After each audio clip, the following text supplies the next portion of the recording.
Ülemaailmne Chabadi sekt on inimestes kõige jumalikku surm. Juudi saatanik vastasi nõudmõistlusele. Chabad on juudi usuliikumise hassidismi suund, mida nimetatakse ka Lubavitseri hassidismiks. See paistab teiste hassiidi liikumiste seas teravalt silma oma eriti agressiivse poliitikaga. 19. sajandi alguseks oli järgijaid umbes 200 000. Tänaseks on see näitaja suurusjärgu võrra kasvanud. Liikumise lõi Liadi rabis Neur Salman 1772. aastal. Alates 1940. aastatest, pärast 6. Lubavitseri rebe kolimist USA, on liikumise keskus asunud New Yorgis aadressil 770 Eastern Parkway. Liikumise juht Venemaal on Venemaa pearabi Berel Lazar. Chabadi põhieesmärk on maailma ümberkorraldamine ja Mashiachi, messia, valitsuse väljakuulutamine, ehk see on antikristus. Sekti sees on homoseksuaalsed suhted ja verised rituaalid levinud ning teatud hierarhia tasanditel tehakse neid kohustuslikuna. Soovimatute poliitiliste juhtide hävitamiseks kasutab Chabad ka musta maagilist kabalistlikku pulsede nura rituaali, lööktulega. Selle abiga hävitati Iisraeli peaministrid Yitzhak Rabin ja Ariel Sharon. Stalin ja Kennedy tapeti kohe pärast tema 4. juuni 1963. aasta presidendi dekreeti number 11110, mis sätestas, et USA põhiseaduse järgi peaks dollarit trükkima Rahandusministeerium, mitte Föderaalreservi süsteem, FRS.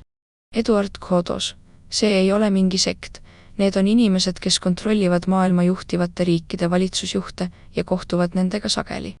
Tänapäeval on Chabad juutide elus juhtiv jõud. Praegu on kogu nende poliitika mõjutatud 200 aastat tagasi kirjutatud raamatust Tanja, juudi Mein Kampf.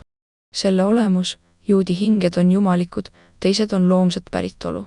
Selle raamatu järgi on konflikt kahe tsivilisatsiooni vahel, Jumala valitud juudi kultuur koimide, mitte juutide, kultuuriga. Koimide tsivilisatsioon peaks nende arvates maapinnalt kaduma. LUGU.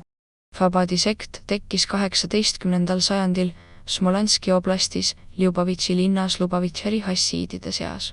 Sekti juhtimist teostab Lubavitseri repe, juhtimine on päritav. Tänapäeval kontrollib Chabad USA Föderaalreservi süsteemi, mille ta korraldas 1913. aastal koos mitmete juudi erapankadega, aga ka Rahvusvahelise Valuutafondi, 2 WHO, Maailmapanga, IBRD, ÜRO ja teiste rahvusvaheliste organisatsioonidega. Chabad ei hõlma mitte ainult planeedi rikkamaid inimesi, vaid ka poliitikuid, valitsusametnikke ning kõrgeima ja keskmise tasandi julgeolekuametnikke kõigis riikides.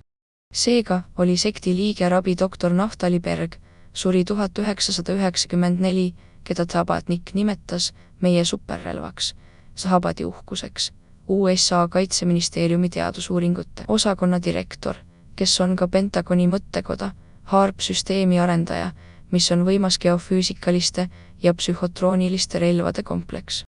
HARP loodi kollektiivse teadvuse ja kliima kontrollimiseks planeedil.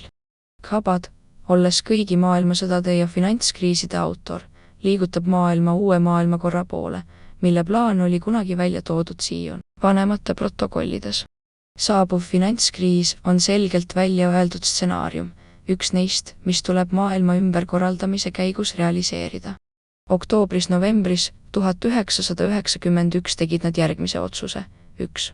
Analüüsiti ja tugevdati organisatsiooni veriseid töömeetodeid, mida kasutati muu hulgas NSV Liidu lagunemisel. 2. Vastupanuvõimelise rahvusliku eliidi vaesustamine, neutraliseerimine ja lõpuks hävitamine.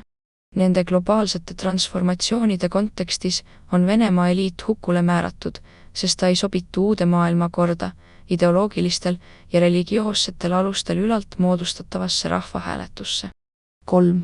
Inimkonna hävitamine kuni mitmekümne miljoni inimeseni, Eduard Kodose sõnul, on kuldse miljardi teooria eesmärk vale eesmärk, nii et inimkond, kes loodab pääseda sellesse kuldsesse miljardisse, jälgib ükskõikselt, kuidas nad hävitavad teise osa inimkonnast. Viimase 30 aasta jooksul on Chabad juhtrolli üle võtnud Ameerika Ühendriikide juudisektide rühmalt Haredim.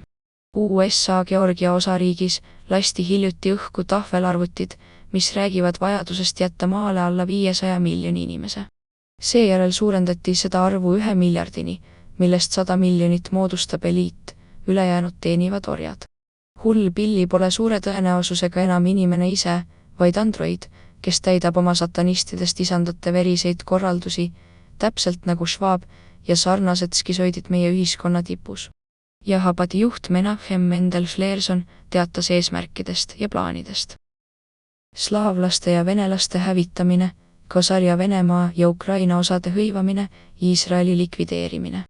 Loomulikult ei tulnud ta selle peale ise, vaid edastab samade Rothschild Rockefelleri satanistide mõtteid ja ideid, kes Chabadi kaudu levitasid põrgulike ja tulnukate parasiitide poolt neile peal surutud ideoloogiaid, hommikutäht, valgus Lucifer ja muu valelik mäda.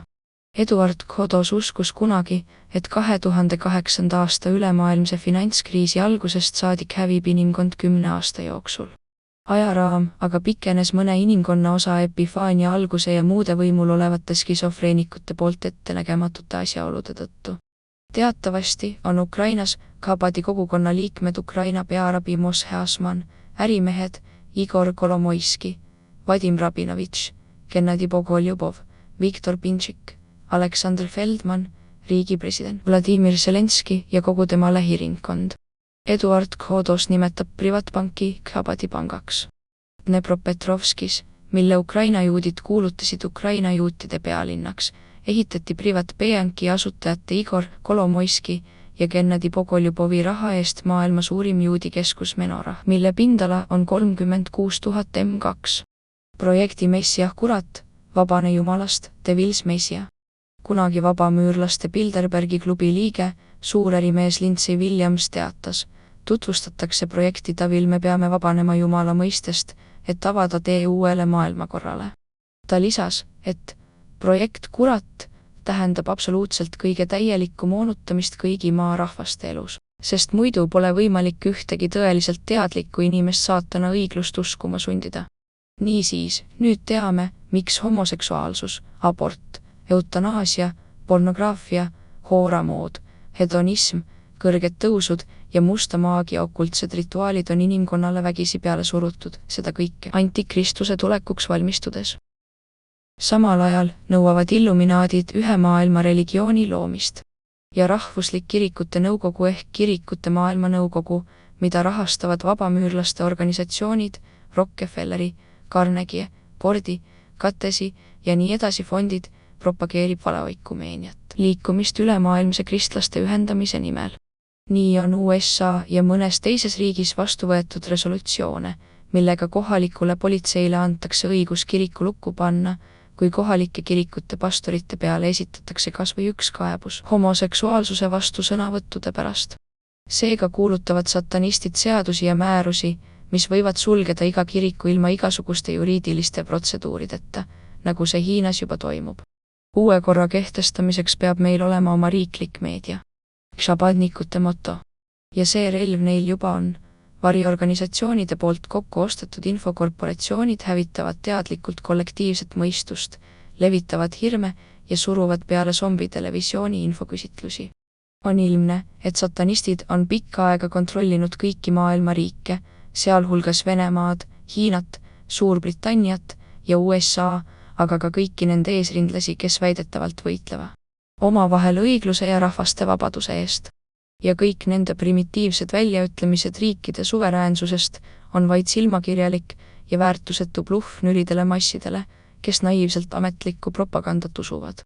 Antikristus, Moshiach, elab materiaalses kehas.